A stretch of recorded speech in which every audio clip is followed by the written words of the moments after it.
Hola, bienvenidos a la segunda parte de la clase de cuerpo humano.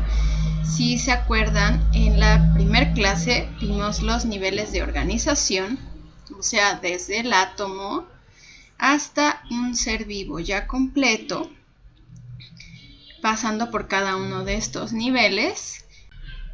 Después vimos los segmentos del cuerpo humano y sus subpartes, sus subdivisiones. ¿Se acuerdan? Cabeza y cuello, tronco y extremidades. Y vimos las cavidades del cuerpo: cavidad craneal, cavidad torácica, abdominal y cavidad pélvica. Y llegamos hasta ver cuáles son los aparatos que intervienen en la función de nutrición. Pero ya no nos dio tiempo de explicar cada uno de estos aparatos. Entonces, en esta segunda clase es lo que vamos a ver. Vamos a desglosar cada uno de los aparatos que intervienen en la función de nutrición, que recordemos que son el aparato digestivo, el aparato circulatorio, el respiratorio y el urinario. Nos vamos a ir explicando su anatomía, los órganos que están en cada uno de estos aparatos y para qué sirven. Y también vamos a explicar después los signos vitales, cuáles son, cómo se miden y para qué sirve conocerlos. También vamos a explicar brevemente cómo se toman, cómo se pueden medir, los que se pueden medir a simple vista y los que se pueden medir con aparatos. Y por último vamos a explicar un poco del efecto del ejercicio, la actividad física, en el ritmo cardíaco y en la frecuencia respiratoria. Así que bueno, vamos a empezar. Ahora en esta lámina vamos a ver este cuadro en donde se resume la función y los órganos de cada sistema. Entonces vamos a ver el aparato digestivo. ¿Cuáles son sus funciones? Ingestión y digestión de los alimentos y de los nutrientes que están en los alimentos y eliminar desechos. O sea, el aparato digestivo también interviene una parte en la excreción, o sea, con las heces. Órganos que pertenecen al sistema digestivo: boca, esófago, estómago, intestino delgado, intestino grueso, recto, ano y los órganos accesorios, que son la vesícula, el hígado y el páncreas. Ahora veámoslo en este esquema, donde vemos cuáles son los órganos que se van a conectar anatómicamente, digamos, en un mismo recorrido. Primeramente tenemos a la boca, que es donde se lleva la primer parte de fragmentación de los alimentos a través de la masticación, junto con las glándulas salivales, que están de manera aparte de este tracto digestivo, pero que obviamente contribuyen a generar el bolo alimenticio, que va a ser, bueno, el alimento junto con la saliva, que va a pasar a través del esófago. Luego el esófago va a dar al estómago y en esa misma línea continúan el intestino delgado, que es donde prácticamente se va a dar la absorción de nutrientes. Y cabe destacar que el intestino delgado mide de 6 a 7 metros, solamente que pues se va doblando para poder acomodarse pues en la cavidad abdominal. Anatómicamente el intestino delgado se divide en 3 partes: el duodeno, que pues es esta parte que conecta con el estómago, que viene del estómago; el yeyuno, que es la parte del intestino media; y el ileón. Bueno, después este intestino se conecta con el intestino grueso, que también tiene sus partes, que son apéndice, colon ascendente, colon transverso, colon descendente, el recto y finalmente va a dar al ano. Ahora, lo más importante es entender qué sucede en el intestino delgado y qué sucede en el intestino grueso. En el intestino delgado, como les comentaba, es donde se absorben las sustancias nutritivas de los alimentos y esto se da a través de las paredes del intestino delgado y los nutrientes después pasan a la sangre, que pues es donde se va a conectar con el aparato circulatorio. Y en el intestino grueso es donde se absorbe el agua que luego pasa a la sangre. En el intestino grueso es pues donde se van a formar las heces fecales que van a salir al exterior a través del ano.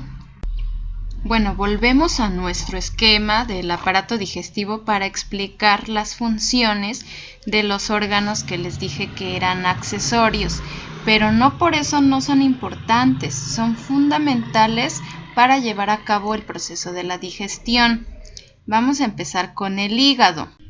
El hígado regula la mayor parte de los niveles químicos de la sangre y excreta un producto llamado bilis, que sirve para descomponer las grasas y las prepara para su posterior digestión y absorción. Después continuamos con la vesícula biliar. La vesícula biliar es otro órgano que también interviene con las grasas. Almacena y concentra la bilis secretada por el hígado y que llega a la vesícula a través de los conductos hepático y cístico hasta que se requiera para el proceso de la digestión. Y por último, el páncreas. Tiene dos principales funciones. Una es la función exócrina, que quiere decir producir enzimas que son necesarias para la digestión. Estas son la amilasa y la lipasa y descomponen químicamente las grasas y las proteínas ingeridas en pequeñas porciones que van a poder ser absorbidas ya por el intestino. Y otra de las funciones del páncreas es su función endocrina, es decir, de producción de hormonas. En este caso, produce la hormona insulina, que es fundamental para la regulación de los niveles de azúcar en la sangre. Por lo que el páncreas es un órgano que también pertenece al sistema endocrino. Bueno, ya que terminamos con el sistema digestivo, vamos a pasar al circulatorio. ¿Cuál es la función del sistema circulatorio? Es el transporte de sustancias. ¿Y cuáles son los órganos que lo componen? Corazón, arterias, venas y capilares. Bueno, entonces, profundizando más, el sistema circulatorio es el encargado de distribuir la sangre para llevar oxígeno y nutrientes a las diferentes partes del cuerpo. Al mismo tiempo, la sangre se ocupa de recoger las sustancias de desecho, producto de los procesos vitales, hacia los órganos responsables de su expulsión. ¿Qué papel juega el corazón en el sistema digestivo? Pues el corazón es un órgano, pero está formado por tejido muscular muy especializado que no se encuentra en ninguna otra parte del cuerpo y es necesario para que pueda funcionar este movimiento que hace de bombeo de la sangre. Entonces vamos a ver cómo es la forma del corazón. Vamos a ver que va a tener forma como de vasija, con la parte del orificio orientada hacia arriba. Y el músculo cardíaco va a estar estructurado de modo que forma espacios vacíos dentro de sí. Estos espacios o cámaras son 4. Las 2 superiores se llaman aurículas o atrios, una a la derecha y otra a la izquierda, de ahí su nombre. Y las cámaras inferiores se llaman ventrículos, son ligeramente más grandes que las aurículas y también hay derecha e izquierda. Cada aurícula se comunica con el ventrículo de su propio lado mediante un sistema de válvulas. Las válvulas, digamos que son como puertas que van a abrir o cerrar para permitir el paso de la sangre. Ahora vamos a ver que este movimiento del corazón pues es automático y es pulsante. ¿Y qué sucede? El corazón va a lograr impulsar la sangre hacia los órganos a través de las arterias y trae sangre, viene sangre de regreso ya con todos los desechos a través de las venas, que siempre en los esquemas vamos a ver a las arterias con color rojo y a las venas con color azul. Bueno, ya sabemos las partes del corazón, ahora vamos a ver cómo se da este proceso de bombeo. Vamos a ver que la sangre de las venas va a llegar pues con muy poco oxígeno por la aurícula derecha. Esta sangre ya trae desechos, digamos. Va a pasar por la primer válvula hacia el ventrículo derecho. Después se abre la segunda válvula que pasa la sangre directamente a los pulmones, donde se va a oxigenar y donde también se transfieren los nutrientes. Ya con oxígeno y nutrientes regresa al corazón a través de la aurícula izquierda, pasa por la siguiente válvula al ventrículo izquierdo y finalmente pasa por la última válvula para dirigirse a la arteria aorta y distribuir toda esa sangre oxigenada y con nutrientes hacia todo nuestro cuerpo. Y pues ese proceso se repite hasta que pues nuestro corazón deje de funcionar. Y bueno, entonces quedamos que esa sangre viaja a través de vasos capilares, venas y arterias. Entonces vamos a ver una vez más cuál es la diferencia. Las arterias siempre las vamos a ver en rojo, las venas en azul. Las arterias son las que van a distribuir toda la sangre oxigenada hacia nuestro cuerpo. Las venas son las que recogen toda la sangre desoxigenada. Y los vasos capilares van a ser más delgaditos y son los que se conectan entre venas y arterias y también con las células. Bueno, una vez explicado el sistema circulatorio, regresamos a nuestro cuadro para ver ahora el sistema respiratorio. ¿Cuál es la función del sistema respiratorio? Pues tiene dos. Una es el ingreso de oxígeno y la segunda, eliminar dióxido de carbono. ¿Cuáles son los órganos que componen al sistema respiratorio? Pues los pulmones, la nariz, la faringe, la laringe, la tráquea, los bronquios, los bronquiolos y los alvéolos. Vamos a ver ahora este esquema para explicarlo un poco mejor.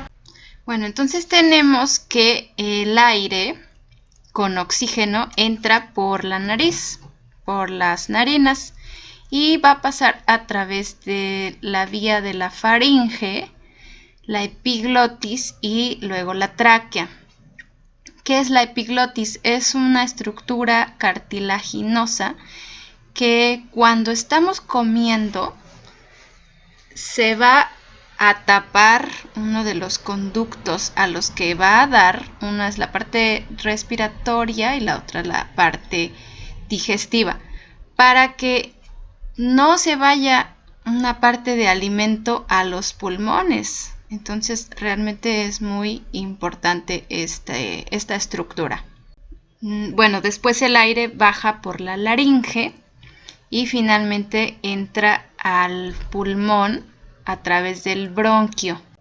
Luego va al bronquiolo y en el alvéolo pulmonar es donde se da el intercambio gaseoso. Y bueno, entonces lo que pasa es que el dióxido de carbono se intercambia por el oxígeno y ahora este dióxido de carbono va de regreso por la misma vía para ser exhalado por la nariz. Ahora están los músculos intercostales y el diafragma, que son los que van a permitir que los pulmones se expandan cuando estamos inspirando, ¿ok? Y bueno, vamos a regresar a nuestro cuadro para explicar el último de los aparatos que están involucrados en la nutrición. Y bueno, entonces la función del aparato urinario es el filtrado de la sangre y eliminar desechos a través de la orina. Los órganos que componen a este aparato son los riñones, los uréteres, la vejiga y la uretra. Ahora vamos a ver el esquema para identificarlos y explicar un poco más.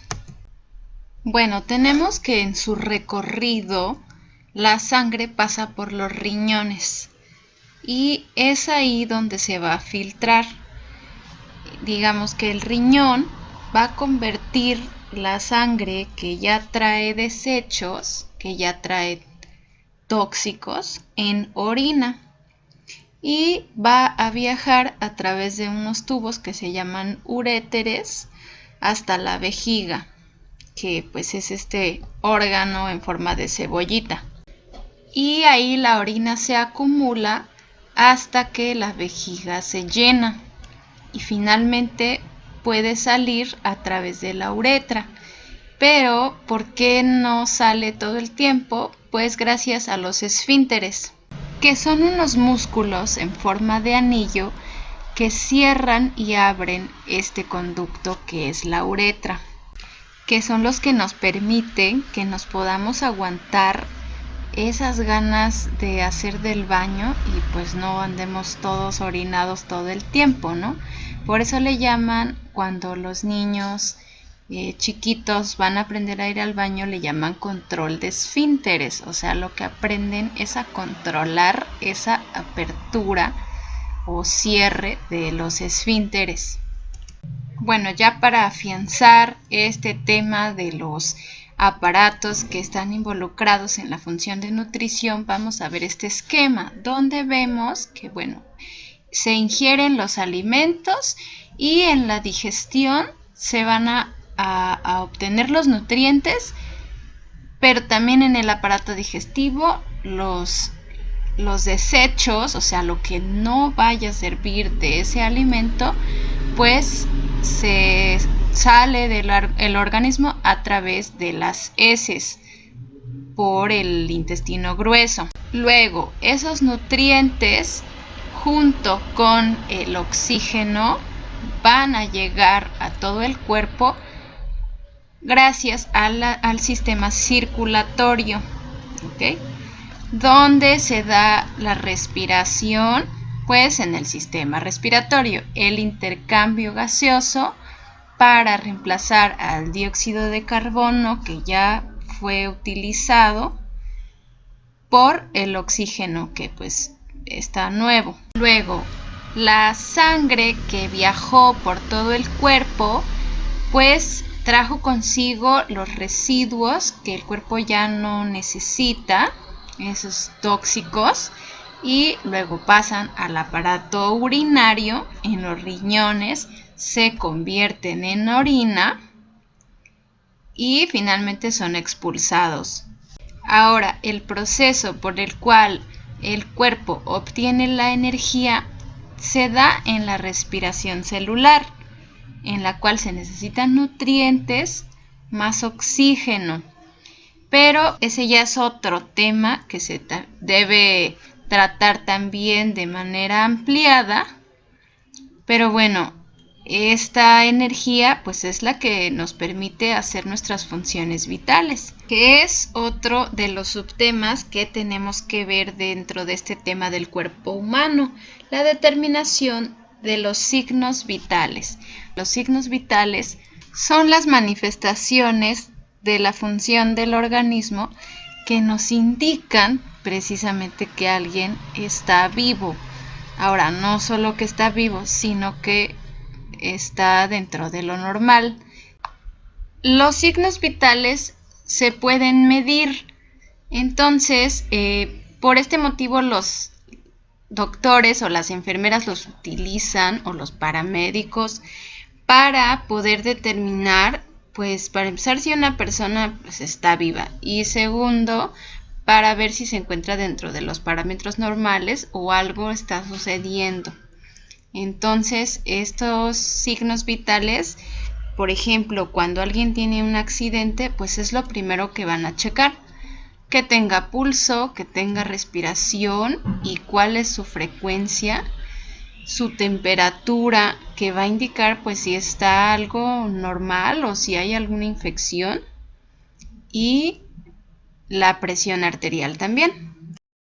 Entonces vamos a ir explicando de a uno por uno.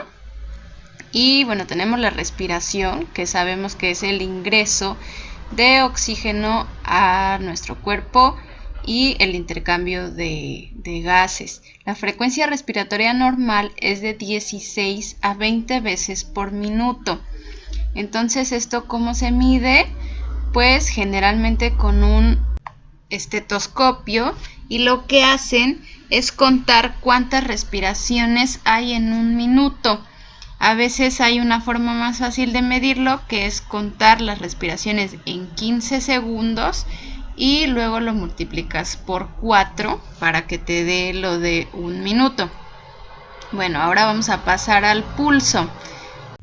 El pulso cardíaco es el ruido que ejerce la sangre con cada bombeo del corazón hacia las paredes de las arterias. Entonces, este igual se mide las pulsaciones por minuto. El pulso normal de una persona es de 60 a 100 pulsaciones por minuto, pero en personas, por ejemplo, como los deportistas, los atletas, ellos tienen un pulso cardíaco por debajo de 60 en ocasiones, porque pues se entrenan demasiado, entonces su corazón ya no se esfuerza tanto en situaciones normales. Se mide con un estetoscopio, o también se puede medir poniendo 2 dedos en ciertos puntos donde se puede sentir el pulso, por ejemplo en la muñeca o en el cuello. Entonces, para estos primeros 2 signos vitales que les conté, que fue la respiración y el pulso, su medición va a ser pues muy similar.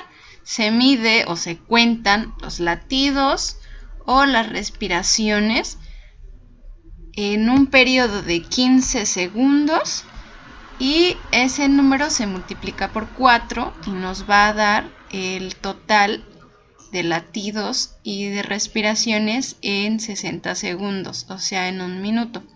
Ahora vamos a hablar de la temperatura. La temperatura es la cantidad de calor que nuestro cuerpo va a emitir, y pues se puede medir con un termómetro de mercurio o también con un termómetro digital que ya hay ahora. La temperatura normal va de los 36 a los 37 grados. A partir de 37 grados ya se considera febrícula, y a partir de 38 ya se considera fiebre. La fiebre ya se considera, digamos, peligrosa a partir de los 39 grados, y es importante que se baje la fiebre con métodos físicos, como es el tomar un baño con agua fría o con compresas, porque si no se baja la fiebre, entonces puede haber un daño al sistema nervioso inclusive. Ahora, no solo la temperatura alta es mala, sino también la temperatura baja, que se llama hipotermia. ¿En qué situaciones puede dar hipotermia? Pues, por ejemplo, las personas que se quedan en la montaña, esos que ya no supieron cómo regresar, bueno, pues cuando los rescatistas llegan por ellos, necesitan elevarles la temperatura, pues para que no se vayan a morir. Entonces, por ejemplo, lo que hacen es ponerles unas mantas que son como metálicas, o sea, son color plateada, y con eso hace que la temperatura se refleje, perdón, que el calor se refleje en esa manta para que se eleve rápido la temperatura. Y por último, vamos a ver la presión arterial. Esta es la fuerza con la que el corazón bombea la sangre hacia las arterias. Se compone de dos numeritos. La presión sistólica es cuando el corazón bombea la sangre, por eso es más intensa y el numerito es más alto siempre. Y cuando la sangre viene de regreso al corazón, entonces es la presión diastólica y el numerito siempre es menor. Los valores normales de presión arterial van de 90 a 120 en la sistólica y de 60 a 90 en la diastólica. La presión se mide de dos formas: manualmente con el baumanómetro, que es este aparatito que va bombeando, y al mismo tiempo utilizan un estetoscopio, o ahora pues existen los baumanómetros digitales que uno mismo se puede medir la presión. Ahora aquí tenemos que hablar de la hipertensión arterial, que es la presión alta. ¿En qué consiste? En el aumento persistente de la presión en las arterias por encima de los valores normales. ¿Cuándo ya se habla de una hipertensión? Bueno, siempre que esté arriba de 120, el numerito de arriba ya es presión alta. Pero ¿cuándo es peligrosa? Arriba de 140. Y se pueden experimentar dolores de cabeza, náusea, vómito, confusión, incluso sangrado en la nariz, y puede derivarse hasta en una embolia. Por eso es tan importante saber cuál es nuestra presión y cuidarse en dado caso que se tenga la hipertensión. Ahora, en el caso contrario, la presión baja también es mala. No es tan peligrosa como la presión alta, por eso no se le da tanta atención. A la presión baja se le denomina hipotensión. Por ejemplo, bueno, yo la padezco y cuando se me llega a bajar la presión, pues la traigo a 80, 60 o menos. Y la verdad me siento débil, mareada, de repente veo puntos amarillos y he llegado al punto de casi desmayarme. Entonces, pues sí, también es un riesgo y debemos pues de conocer si tenemos este problema, y si lo tenemos, pues utilizar los medicamentos necesarios, ¿no? Hay medicamentos tanto para bajar la presión o como para subirla. Entonces, pues no pasa nada, se puede controlar, pero hay que tenerlo en cuenta y conocernos a nosotros mismos y los síntomas de las presiones alta o baja. Pero lo más importante, acudir al médico. O sea, si presentamos alguno de estos síntomas y creemos, tal vez pueda ser la presión, bueno, acudir al médico, aunque sea al consultorio de similares, para que te chequen la presión y ahí te digan. Ahora, de la presión baja, los medicamentos no se toman inmediatamente, es a través de varias tomas de la presión, donde tú salgas con presión baja, o sea, menores a 90-60, es cuando ya te recomiendan usar el medicamento, porque imagínense el riesgo. Ustedes no padecen hipotensión y se toman algo para subírsela, bueno, se van a sentir muy mal. Entonces, lo mejor que podemos hacer es acudir al médico. Entonces, hagamos una recopilación de cuáles son los signos vitales. Son la respiración, el pulso, la temperatura y la presión arterial. Ahora, de estos, ¿cuáles se pueden medir fácilmente? El pulso cardíaco y la frecuencia respiratoria. Esas se pueden medir al tacto o a la vista, contando las respiraciones o los latidos vitales en un minuto. Los signos Ahora vitales bien, son ¿cuáles se necesitan medir con aparatos? La temperatura y la presión arterial. De un enfermo o lesionado. Ahora, sabiendo ya esto, nosotros podríamos ayudar, por ejemplo, a una persona que se haya desmayado por medio de esta técnica. Lo primero sería acostar a una persona, en una superficie plana. Pero si esta persona se pudo haber lesionado, es mejor no moverla porque se puede lastimar peor. ¿Ok? Bueno, nosotros vamos a tratar de tomar sus signos vitales por medio de esta técnica, que es el VOS, que significa ver, oír, el pulso es el ruido que ejerce la sangre sentir. en cada latido del corazón. Con eso vamos a darnos cuenta, primeramente, si está respirando, y segundo, pues tomarle pulso y frecuencia respiratoria. Con que nosotros hagamos eso, a un paramédico que ya llegue a atenderlo, créanme que le va a servir muchísimo esos datos. Ahora, hablando de los efectos del deporte en la frecuencia cardíaca y en la frecuencia respiratoria, pues podemos decir que el ejercicio hace que los pulmones aumenten su capacidad de expandirse, ya que al hacer ejercicio nuestros músculos requieren de mayor oxigenación y al esto ser continuo, entonces nuestros pulmones tienen esa capacidad de inflarse más. Por ejemplo, no sé si les ha pasado que cuando hacen una clase de yoga les dicen respira profundo y tú de repente sientes que ya respiraste lo más que puedes y el maestro sigue respirando y tú, ¿por qué, no? Pues porque esa persona pues se ha entrenado más y sus pulmones ya tienen mayor capacidad. Y en el caso del ritmo cardíaco, pues este aumenta con la actividad física, y cuando esta es constante, igual el corazón ya no se tiene que esforzar tanto en la actividad normal para precisamente dar su máximo cuando el deportista está entrenando.